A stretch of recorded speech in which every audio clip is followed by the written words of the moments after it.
Bismillahirrahmanirrahim. Alhamdulillah. Wassalatu wassalamu ala rasulillah wa ala alihi wa sahbihi wa mawalah amma ba'd. Para santriwati yang semoga Allah Ta'ala rahmati dan berkahi semua. Para santriwati mulai dari kelas 7, 8 ya sampai kemudian kelas PTA semuanya, yang semoga Allah Ta'ala berikan taufik dan juga kebaikan dan keberkahan selalu. Alhamdulillah, pekan ini adalah pekan terakhir KBM untuk yang kelas SMP. Kemudian pekan depan adalah KBM terakhir untuk kelas SMA atau PTA. Ya, oleh karena itu Ustaz ingin menyampaikan beberapa wasiat.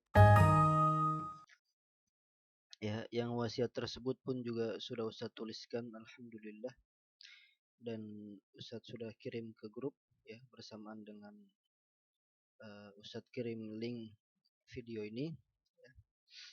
Yang harapan Ustaz semoga wasiat ini bisa manfaat bagi setiap dari antunna. Semoga Allah Ta'ala memberikan taufiknya dan juga kebaikan dan keberkahannya kepada kita semua. Seperti di kelas-kelas yang lain ya, wasiat ini Ustaz suruh para santri untuk membacanya ya. Namun ya untuk antunna yang online ya, maka akan Ustaz bacakan isi daripada surat ini. Ya, Bismillahirrahmanirrahim. Wasaya li talibatil ilmi fi ma'hadil ittiba'il islami. Wasiat untuk para penuntut ilmu di Ponpes Al-Ittiba di Wiring Klaten. Alhamdulillah wassalatu wassalamu ala Rasulillah wa ala alihi wa sahbihi wa man tabi'ahum bi ihsan ila yaumiddin, amma ba'd.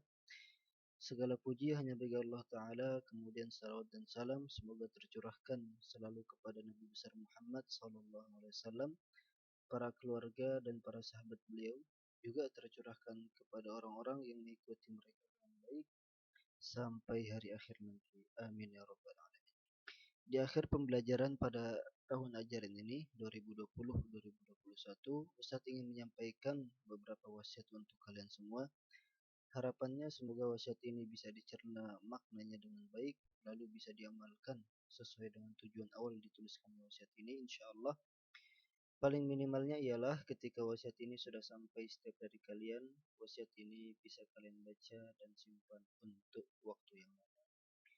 Berikut wasiat-wasiat yang hendak Ustaz sampaikan. Wasiat pertama, Ustaz wasiatkan kepada setiap dari kalian agar selalu menghadirkan nilai-nilai takwa dalam kehidupan kalian. Sungguh, takwa ialah wasiat yang Allah Ta'ala berikan kepada orang-orang zaman dahulu hingga orang-orang yang datang di kemudian hari. Allah Ta'ala berfirman, وَلِلَّهِ مَا فِي السَّمَاوَاتِ وَمَا فِي الْأَرْضِ وَلَقَدْ وَصَّيْنَا الَّذِينَ أُوتُوا الْكِتَابَ مِنْ قَبْلِكُمْ وَإِيَّاكُمْ أَنِ اتَّقُوا اللَّهَ وَإِنْ تَكْفُرُوا فَإِنَّ لِلَّهِ مَا فِي السَّمَاوَاتِ وَمَا فِي الْأَرْضِ وَكَانَ اللَّهُ غَنِيًّا حَمِيدًا. Hanya milik Allah lah segala yang ada di langit dan bumi, dan sungguh telah kami wasiatkan kepada orang-orang ahlul kitab sebelum kalian, juga kepada kalian agar selalu bertawakal kepada Allah. Dan apabila kalian kufur atau berpaling, maka ketahuilah bahwa itu hanya akan merugikan kalian sendiri, dan Allah tidak membutuhkan ketaatan kalian, karena ialah yang memiliki langit dan bumi. Sungguh Allah maha kaya dan terpuji. Quran Surat An-Nisa ya, surat keempat ayat ke-131. Aplikasi sebuah ketaatan ialah hendaknya setiap dari kita menjalankan segala perintah Allah dengan dilandasi ilmu, juga menjauhkan segala larangan Allah dengan disertai ilmu. Yang itu semua kita lakukan demi meraih keridhaan Allah Ta'ala dan agar terjauhkan dari murka. Wasiat kedua, Ustaz wasiatkan kepada setiap dari kalian agar terus melanjutkan perjalanan dalam menuntut ilmu sampai ajal menjemput kalian. Menuntut ilmu ialah suatu kewajiban bagi setiap muslim dan muslimah. Menuntut ilmu tidak terhenti begitu saja dengan seseorang sudah menikah, memiliki anak dan seterusnya. Menuntut ilmu ialah program hidup yang tidak mungkin diberhentikan oleh apapun kecuali kematian. Allah Ta'ala berfirman, Ya ayyuhalladzina amanu idza qila lakum tafassahu fil majalisi fafsahu yafsahillahu lakum. Wa idza qila inshuzu fanshuzu yarfa'illahu alladhina amanu minkum walladhina utul ilma darajat wallahu bima ta'maluna khabir. Wahai orang-orang yang beriman, apabila kalian diminta untuk memberikan ruang kepada hadirin yang baru datang, maka segera bergeserlah. Dan apabila kalian diminta untuk memberikan ruang kepada para ahli ilmu dan para petinggi, maka berikanlah tempat untuk mereka. Sungguh hal yang demikian itu dikarenakan Allah Ta'ala mengangkat derajat orang-orang yang beriman dan dianugerahi ilmu dari kalian. Sungguh Allah Maha mengetahui dari setiap apa yang kalian kerjakan. Dalam sebuah hadis Nabi sallallahu alaihi wasallam bersabda, "Wa man salaka tariqan yaltamisu fihi ilman, sahalallahu lahu bihi tariqan ilal jannah." Dan barang siapa yang menempuh suatu perjalanan atau metode demi menggapai ilmu meskipun tidak seberapa, niscaya Allah akan memudahkan padanya jalan menuju surga. Hadis riwayat Muslim dari jalur Abu Hurairah radhiyallahu anhu.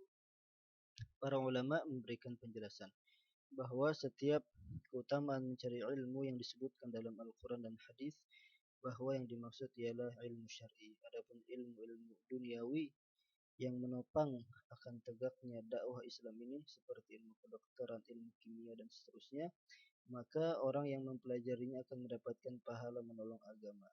Namun ia tidak cukup berhenti di situ. Ia masih punya kewajiban untuk mempelajari ilmu syar'i. Wallah. Wasiat ketiga, Ustaz wasiatkan kepada kalian semua agar terus menjaga iffah. Iffah itu artinya kehormatan, ya. Agar terus menjaga iffah dan nilai-nilai kemuslimahan kalian sesuai dengan aturan Islam dan yang dicontohkan oleh para sahabiat, yaitu para sahabat Nabi dari kalangan wanita radhiyallahu anhunna. Jagalah hijab, niqab dan pakaian muslimah yang saat ini kalian kenakan. Jangan sekalipun kalian perlihatkan keindahan wajah kalian, baik secara sengaja ataupun tidak, kepada selain suami dan mahram kalian. Ketika seorang muslimah menjaga penampilan luarnya sesuai dengan apa yang diperintahkan oleh Allah Ta'ala dan Rasulnya Sallallahu Alaihi Wasallam, maka hal tersebut akan memancarkan cahaya kesucian dari dalam jiwanya insya Allah. Syekh Muhammad bin Ahmad bin Ismail al-Muqaddam hafizahullah mengatakan, seluruh para ulama mazhab di zaman sekarang sepakat bahwa sudah menjadi suatu kewajiban bagi wanita untuk menutup wajah dan kedua telapak tangannya agar tidak terlihat oleh lelaki asing, yaitu lelaki yang bukan suami dan juga bukan mahramnya. Hal yang demikian ini ditetapkan demi terhindarnya suatu kerusakan dan agar tidak memancing fitnah syahwat bagi lelaki. Wasiat keempat, Ustaz wasiatkan kepada kalian semua agar terus menjaga etika dan jarak dalam berkomunikasi dengan lawan jenis asing, yaitu bukan suami dan bukan mahram kalian.